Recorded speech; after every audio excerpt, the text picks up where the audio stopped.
जय राम जी के मित्रों। गीता अध्याय 2 श्लोक 40।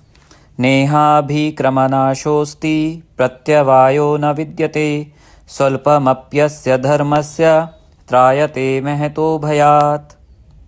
और इस कर्म योग में आरंभ का अर्थात बीज का नाश नहीं है और उल्टा फलरूप दोष भी नहीं है, बल्कि इस कर्म योग रूप धर्म का थोड़ा सा भी साधन जन्म मृत्यु रूप महान भय से रक्षा कर लेता है।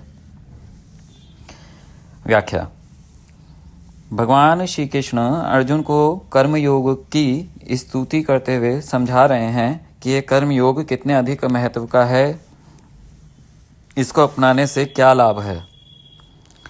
यहाँ पर भगवान श्री कृष्ण बोलते हैं कि इस कर्म योग रूप मोक्ष मार्ग में अभिक्रम का यानी प्रारंभ का कृषि आदि के सदृश नाश नहीं होता। जैसे हम लोग खेती का कार्य प्रारंभ करते हैं, कृषि आदि का प्रारंभ करते हैं, लेकिन बीच में कभी मौसम खराब हो जाने से वह फसल नष्ट हो जाती है।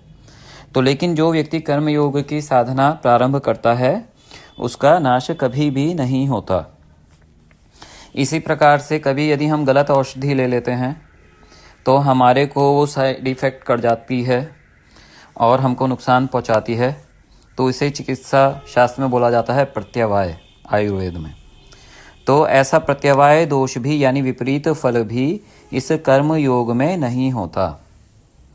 तो भगवान श्री कृष्ण यहाँ यह समझाना चाह रहे हैं कि हे अर्जुन, इस कर्म योग का जब तुम अभ्यास करते हो तो शास्त्रानुसार कुछ भी कर्तव्य आदि तुम करते हो तो अनासक्त होकर करने के कारण वह तुम्हारे अंतःकरण को शुद्ध करता चला जाएगा, मोक्ष की ओर बढ़ाता चला जाएगा।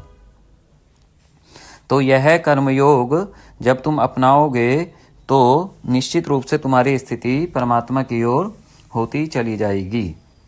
इस कर्म योग रूप धर्म का थोड़ा सा भी अनुष्ठान जन्म मरण रूप महान संसार भय से रक्षा किया करता है। ऐसा भगवान श्री कृष्ण अर्जुन को समझाते हैं। हरिओम।